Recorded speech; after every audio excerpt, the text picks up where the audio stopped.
ઓમ શ્રી ગણેશાય નમઃ. જય શ્રી કૃષ્ણ મિત્રો. ધર્મરાજાએ નોળિયાને પૂછ્યા 3 સવાલ. ખૂબ સરસ આ વિડીયો છે, ખૂબ સરસ પ્રસંગ છે અને આ સાચો પ્રસંગ છે. આ કોઈ મનઘડત નથી, કોઈ બનાવેલો નથી. આ ભગવાનના સમયની વાત છે. માટે મિત્રો આ વિડીયોને પૂરો અંત સુધી જોજો, વચ્ચે અધૂરો ન છોડશો. પ્રેરણાદાયક વિડીયો છે. યુધિષ્ઠિર ધર્મરાજે નોળિયાને 3 સવાલ પૂછ્યા. એમાં પહેલો છે, ભગવાનની સાચી સેવા શું છે? બીજો પ્રશ્ન હતો કે મનુષ્ય સૌથી મોટી ભૂલ ક્યાં કરે છે? ત્રીજો પ્રશ્ન છે, ગડપણ માટે, જ્યારે વૃદ્ધ અવસ્થા આવે એ માટે જુવાનીમાં કયા 4 કામ કરવા જોઈએ? તો મિત્રો આ પ્રસંગ એ સમયનો છે જ્યારે પાંડવોએ મહાભારતનું યુદ્ધ જીત્યા હતા. યુદ્ધ કરીને જ્યારે એમની જીત થઈ હતી અને હસ્તિનાપુરમાં એક અશ્વમેઘ યજ્ઞ કર્યો હતો, ખૂબ મોટો. એ યજ્ઞની ચારેય બાજુ ખૂબ પ્રશંસા થઈ રહી હતી. નગરોમાં, બધી જ જગ્યાએ, ગામોમાં, શહેરોમાં, બધી જ જગ્યાએ ખૂબ પ્રશંસા આ યજ્ઞની થઈ રહી હતી. ધર્મરાજે એ યજ્ઞમાં સમસ્ત નગરવાસીઓને ભોજન કરાવ્યું હતું. પોતાની જ પ્રશંસા સાંભળીને ધર્મરાજ ફૂલ્યા ન સમાય.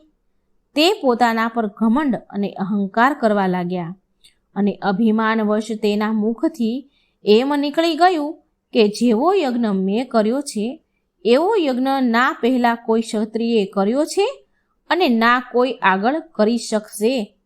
ધર્મરાજની આવી અહંકારભરી વાતો સાંભળીને ભગવાન શ્રી કૃષ્ણને બહુ દુઃખ થયું. એમને થોડું ખરાબ લાગ્યું. તેમણે યુધિષ્ઠરના અપમાનને નષ્ટ કરવાનો નિર્ણય લીધો. ભગવાને વિચાર્યું કે મનુષ્ય તેના જીવનમાં સૌથી મોટી ભૂલ અહીં જ કરી બેસે છે. જ્યારે પણ તે ધનથી પ્રતિષ્ઠમાન થઈ જાય છે તો તેના કરતાં તેને પોતાના સ્વયંને ખૂબ મોટું માનવા લાગે છે. સ્વયં કરતાં પોતાના કરતાં એને કોઈ મોટું દેખાતું જ નથી. એ પોતાને જ મોટો ગણવા લાગે છે. થોડું પણ જો તેનો યશ ફેલાઈ જાય ને તો ગર્વથી તે આખો ભરાઈ જાય છે અને એનો કારણ જે એને યશ પ્રાપ્ત થયું હોય તો એનો શ્રેય પોતાને જ માને છે. અને જો કોઈ વખત ખરાબ થઈ જાય, ઘોર આફત આવી જાય તો તેનો દોષ તે સીધો જ ભગવાનને આપે છે કે ભગવાને તેની સાથે બહુ ખોટું કર્યું, બહુ દુઃખ લાગ્યું. અને જો કોઈ વસ્તુ એના જીવનમાં સારી બને, કંઈ સારું થાય તો તેનો કરતા ધરતા તે પોતાને જ માની લે છે. ખરાબ થાય તો ભગવાનને. જો કે એ માણસ જાણે જ છે, હરેક વ્યક્તિ જાણે છે કે તેના હાથમાં કાંઈ જ નથી. તે તો માત્ર એક કઠપૂતળી છે. દેવાવાળો અને દઈને લેવાવાળો તો કોઈ બીજો જ છે. મિત્રો, ભગવાન શ્રી કૃષ્ણની પ્રેરણાથી ધર્મસભામાં એક અજીબ ઘટના ઘડે છે. એક અજીબ ઘટના બની. ધર્મસભા વચ્ચે એક નોળિયો આવે છે. તેની આંખો એકદમ વાદળી કલરની હતી, ભૂરી, અને શરીરનો અડધો ભાગ સોનાનો હતો.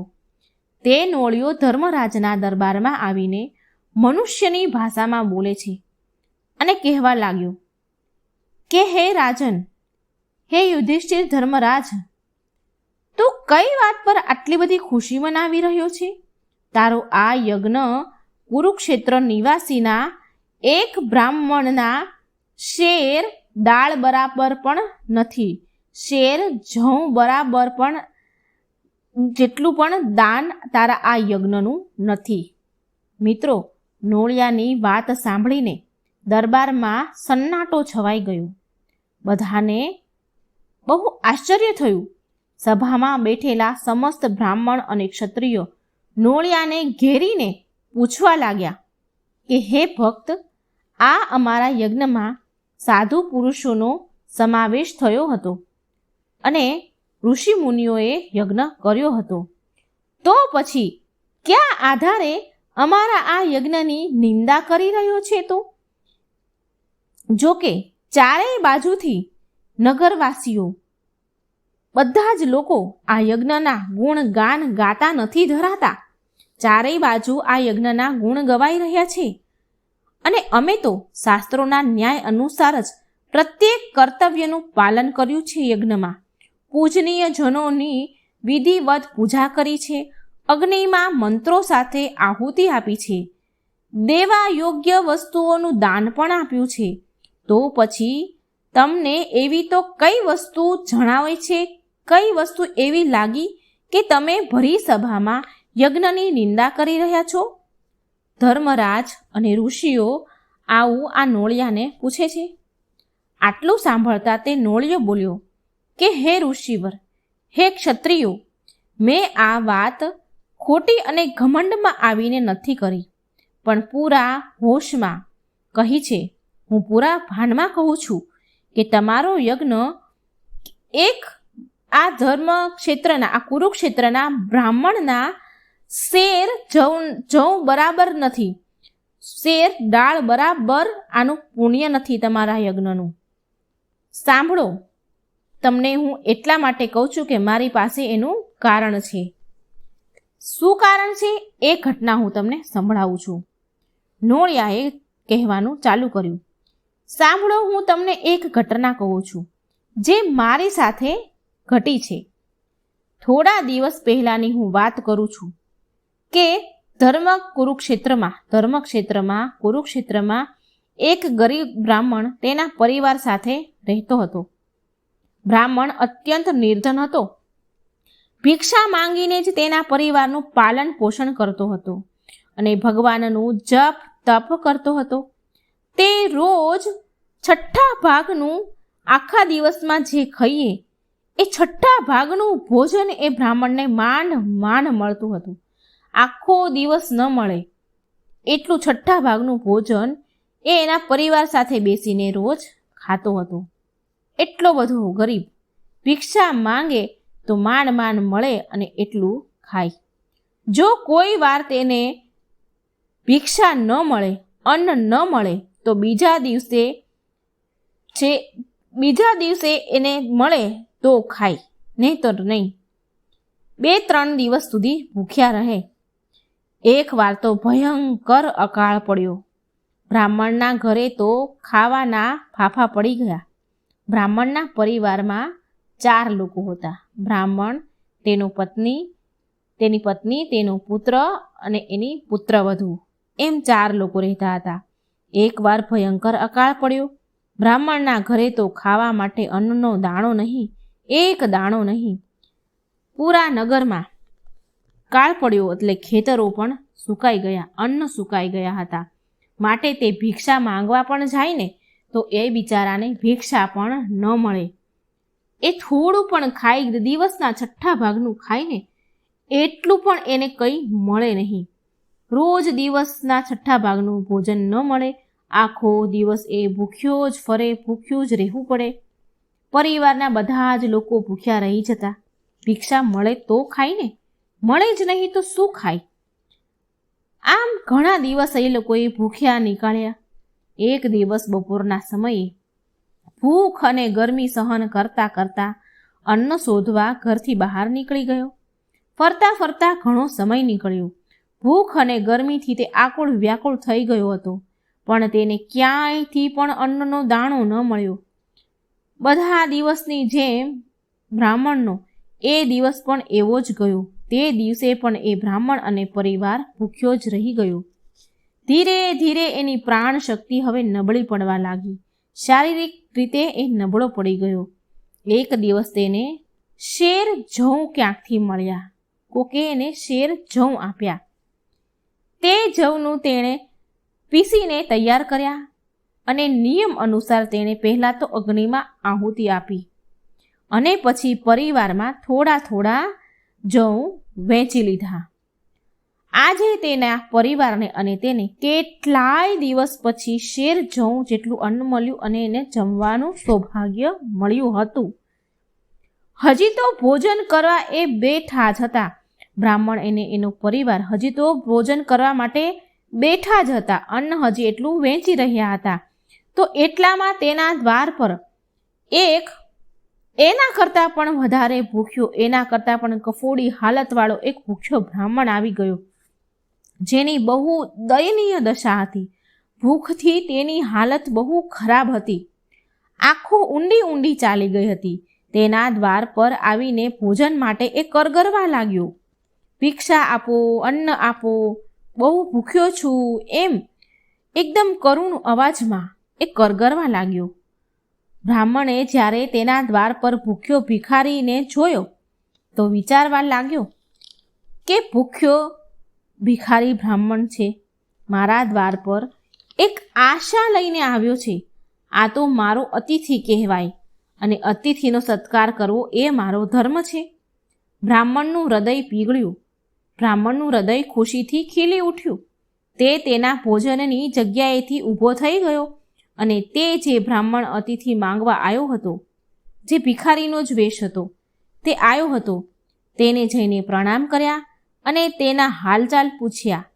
અને હાલચાલ પૂછવાથી એને એટલી ખબર પડી કે કેટલાય દિવસથી એ બિચારો ભિખારી બ્રાહ્મણ ભૂખ્યો છે. બ્રાહ્મણ તેને આદર સાથે તેની ઝૂંપડીમાં બોલાવીને બેસાડ્યો અને જે તેની પાસે પીસેલા જે તેના ભાગનું જે એના ભાગમાં જમવાનું આવ્યું હતું તે જવ એને આપી દીધા. ધન્ય છે આ બ્રાહ્મણને, તેનો ત્યાગ અને નિષ્ઠાને, જે અતિથિ સેવા માટે સ્વયં તે કેટલાય દિવસથી ભૂખ્યો હતો છતાં પણ એ ભૂખ્યો રહી ગયો, પણ અતિથિને ભૂખ્યો ન રાખ્યો. એ અતિથિએ ફટાફટ તે જે એના ભાગના જવ આપ્યા હતા એ ખાઈ ગયો, છતાં પણ તે ભિખારી અતિથિની ભૂખ શાંત ન થઈ. એ એટલો બધો ભૂખ્યો હતો.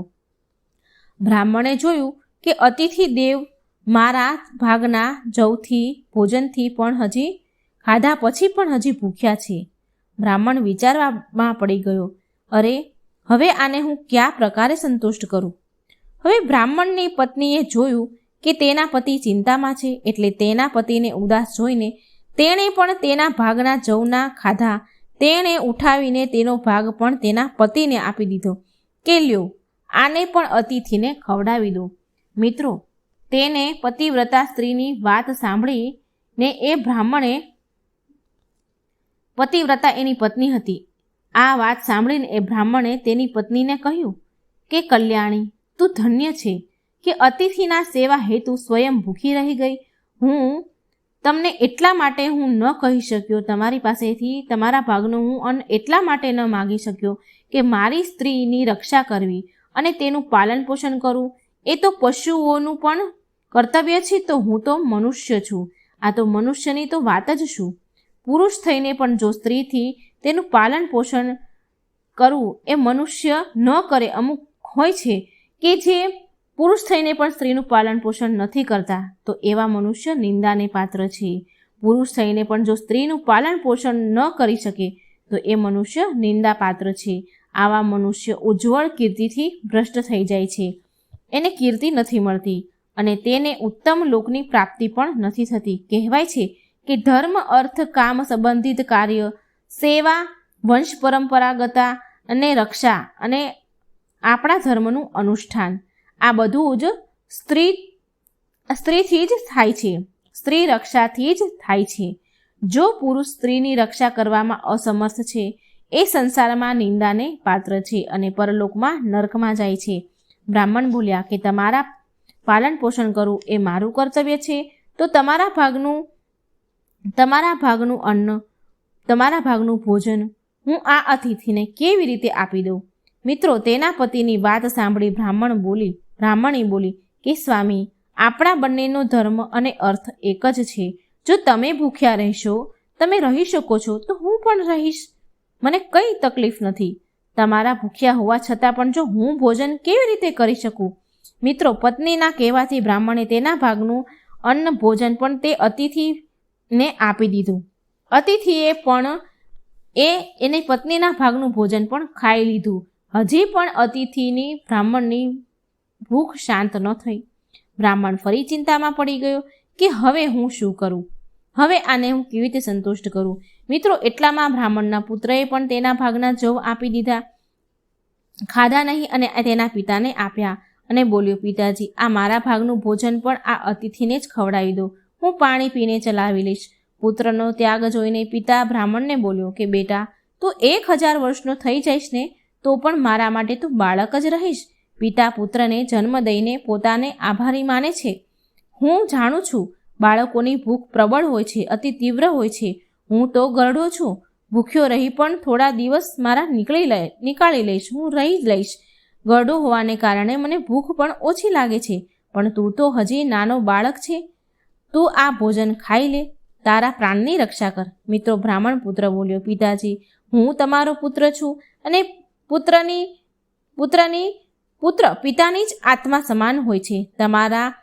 તમારા જે કર્તવ્ય છે, જે તમારા નિયમો છે, એનું પાલન કરવું, એની રક્ષા કરી એ મારો પણ ધર્મ છે, મારું પણ કર્તવ્ય છે. આટલું કહીને પુત્રએ પિતાને તેના ભાગમાં જે અન્ન આવ્યું હતું એ એના પિતાને આપી દીધું અને એ પિતાએ આ ભાગ પણ પેલા અતિથિને, જે જવ હતા છોકરાના ભાગના, એ પણ એ અતિથિને આપી દીધા. અતિથિ એ પણ ખાઈ ગયો, પણ હજી પણ એ ભિખારી અતિથિ ભૂખ્યો હતો. તેની ભૂખ હજી પણ શાંત ન થઈ. બ્રાહ્મણ ફરી ચિંતામાં પડી ગયો. સસરાને ચિંતામાં જોઈને તેની પુત્રવધૂએ તેના ભાગનું જમવાનું તેને સસરાને આપી દીધું અને અતિથિને આપવા માટે કહ્યું. અતિથિને આપી દીધું. હવે એ અતિથિ આ વહુના ભાગનું, આ પુત્રવધૂના ભાગનું પણ ભોજન ખાઈ ગયો. તે બ્રાહ્મણે એનું પણ દીધું તો એ પણ ખાઈ ગયો. ચારેયનો ત્યાગ અને સમર્પણ જોઈને તે અતિથિ બહુ પ્રસન્ન થયો. મિત્રો, તે જે ભિખારીના રૂપમાં જે વ્યક્તિ આવ્યો હતો તે અતિથિ સાક્ષાત ધર્મના રૂપમાં પરિવર્તન થઈ ગયા અને બ્રાહ્મણ અને તેના પરિવારને કહ્યું કે ભૂખ મનુષ્યની બુદ્ધિને બગાડે છે, ભટકાવી દે છે. ભૂખથી મનુષ્યના ધાર્મિક વિચારો નષ્ટ થાય છે. પણ તમારી આવી સ્થિતિ હોવા છતાં પણ, તમે કેટલા દિવસોના ભૂખ્યા હોવા છતાં પણ તમારી દાન કરવાની જે ભાવના હતી તે ન ગઈ. તમારી દાન કરવાની ભાવના એમનેમ જ રહી. તમારો યશ સદાય કાયમ રહેશે. મિત્રો, ધર્મ એ ચારેયને શરીર સાથે સ્વર્ગમાં લઈ ગયા. નોળિયો બોલ્યો કે હે મુનિઓ, ઋષિ મુનિઓ, હે જ્ઞાનીઓ, હું એ જ બ્રાહ્મણના ઘર પાસે, મારું ઘર હતું, મારું ભોણ હતું. હું એ બ્રાહ્મણના ઘર પાસે જ રહું છું. હું મારા ઘરથી નીકળીને હું ત્યાં ગયો જ્યાં એ બ્રાહ્મણે પેલા અતિથિને જમવાનું આપ્યું હતું. હું એ જગ્યા પર ગયો. એ જગ્યા પર હું સૂંઘવા લાગ્યો જ્યાં બ્રાહ્મણે અતિથિને ભોજન કરાવ્યું હતું. એ દાનના પ્રભાવથી મેં માત્ર એ સૂંઘ્યું તો એ દાનના પ્રતાપથી, મારા સૂંઘવાથી મારું અડધું શરીર સોનાનું થઈ ગયું.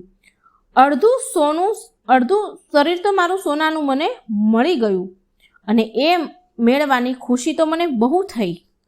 મારું અડધું શરીર સોનું થઈ ગયું તો મને બહુ ખુશી થઈ.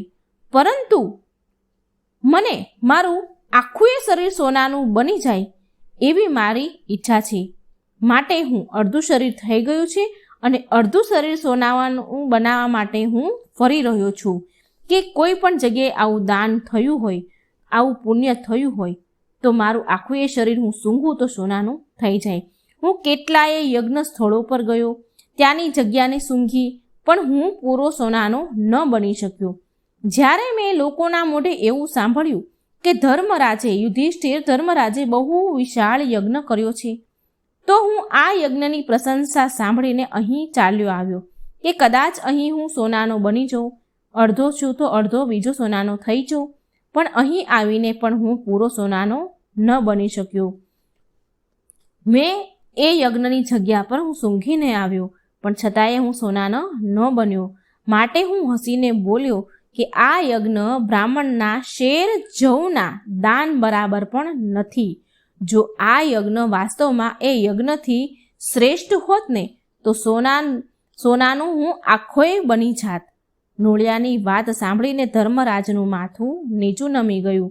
તેનું શરમથી માથું નમી ગયું. અભિમાન પણ શરમથી ઝૂકી ગયું. અભિમાન હતું એને કે મારા જેવો શ્રેષ્ઠ યજ્ઞ કોઈએ ન કર્યો. પણ આ નોળિયાની વાત સાંભળીને તેને શરમ આવી. એના અભિમાન પર શરમ આવી કે વાસ્તવમાં મારું આમાં કંઈ જ નથી, આમાં મારું કોઈ પાત્ર જ નથી. બધું જ કરનારો, કરતા ધરતા કરવાવાળો ઈશ્વર જ છે. હું મૂર્ખ હતો કે હું પોતાને શ્રેષ્ઠ માનતો હતો. મિત્રો, ધર્મરાજે બધાની સામે ક્ષમા માંગી અને નોળિયાને કહ્યું કે હે પ્રાણી, તું બહુ જ જ્ઞાની હોય મને એવું લાગે છે. મારા અમુક પ્રશ્નનો જવાબ આપી દે. મારા મનને શંકા દૂર કર અને મારા મનને શાંતિ આપો. મિત્રો, ધર્મરાજે નોળિયાને પૂછ્યું કે ભગવાનની સાચી સેવા શું છે? મનુષ્યની સૌથી મોટી ભૂલ શું કરે છે મનુષ્ય? અને મનુષ્યને તેના ગળપણ માટે જવાનીમાં એવા કયા કામ કરવા જોઈએ? ત્યારે નોળિયાએ કહ્યું કે હે ધર્મરાજ, ભગવાનની સાચી સેવા છે જીવ પર દયા રાખવી. કોઈ પણ જીવ હોય એની ઉપર દયા રાખી, તેના પ્રત્યે કરુણાનો ભાવ રાખવો, પરોપકારનો ભાવ રાખવો, દીન દનુની સેવા કરવી, ભૂખ્યાને ભોજન કરવા, રોગીને ઔષધિ અને ભટકેલાને સાચી દિશા આપવી. એ મનુષ્યનો ધર્મ છે. એ મનુષ્યની ભગવાનની સૌથી મોટી સેવા છે. મનુષ્યની સૌથી મોટી ભૂલ છે કે સાંસારિક વસ્તુ પર ગર્વ અભિમાન કરતો રહે છે. જે વસ્તુ એની છે જ નહીં એની પાછળ એ ભાગ્યા કરે છે, તેના પર ગર્વ કરે છે, પોતાને બધા જ કર્તવ્યોનો કરતા સમજે છે, બધા જ કાર્યો એનો કરતા છે, એને કર્યા છે, મેં કર્યું છે એવું ઘમંડ કરે છે. અને ત્રીજી વસ્તુ છે કે ગડપણ માટે મનુષ્યએ જવાનીમાં આ 4 કામ કરી લેવા જોઈએ. પહેલું છે ધનનો સંગ્રહ, અને બીજું છે બાળકોમાં સંસ્કારના બીજ રોપવા. આ જુવાનીમાં કરવાના કામ છે. ભગવાનના નામ જપવાની આદત પાડવી. અને ચોથું છે પોતાના શરીરનો અભ્યાસ કરતો રહેવો અને સહનશીલતા શીખવી. અને ગડપણમાં પણ કંઈક ને કંઈક કરતું રહેવું જોઈએ. જવાનીમાં કરેલા આરામ ગડપણમાં બહુ તકલીફ આપે છે, બહુ પીડાદાયક હોય છે. માટે પોતાને ક્યારેય નક્કામાં બનાવીને ન રાખવું. કોઈને કંઈક કાર્યમાં આ શરીરને વ્યસ્ત રાખવું. જો જવાનીમાં આરામ કરશું તો ગડપણમાં એટલું જ દુઃખ પડશે. આ સરસ મજાની વાતો નોળિયાએ ધર્મરાજને કહી. તો આ વાર્તામાં મિત્રો ઘણું બધું તમને જાણવા અને સમજવા મળ્યું હશે એવી હું આશા રાખું છું. જો મારો આ વિડીયો સારો લાગે તો લાઈક, શેર અને મારી ચેનલને સબસ્ક્રાઈબ જરૂર કરજો. જય શ્રી કૃષ્ણ. રાધે રાધે. Thank you.